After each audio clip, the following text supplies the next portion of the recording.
Magluluto pa tayo ng buntot ng tuna. Ayan po siya. Binabad po yan sa toyo, kalamansi, paminta. At binalot siya sa harina.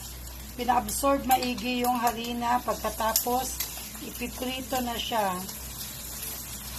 Ayan naman siya pagprito. Ganyan lang kadali ang magprito.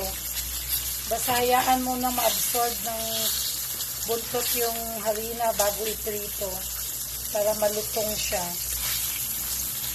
Ganyan lang pagprito. Pero kung malalim naman po yung kawali nyo at marami kayong mantika, okay lang nakalubog. Pero since wala nga kaming mantika, konti lang, ganyan na lang po. Tsagaan lang anuhin yung ibabaw para pantay po yung lutong niya.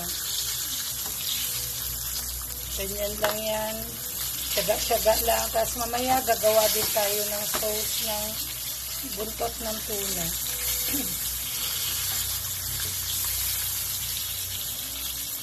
Huwag masyadong malakas ang apoy para pantay po yung lutong ng buntot ng tuna.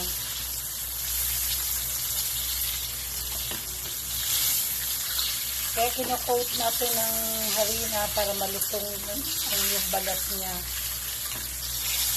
Sarap po yan.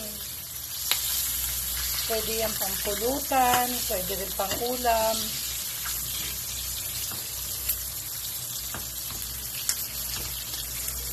Ganyan lang pagprito. Tsaga-tsaga lang paglagay ng mantika. Kung konti lang ang mantika niya. Pero kung marami naman siyang mantika, nakalubog lang yan, okay lang yan. Kahit iwanan mo lang, wag mo lang takpan para malutong yung balat ng tuna. Kasi pag tinakpan mo siya, hindi lulutong, hindi ganun kalutong.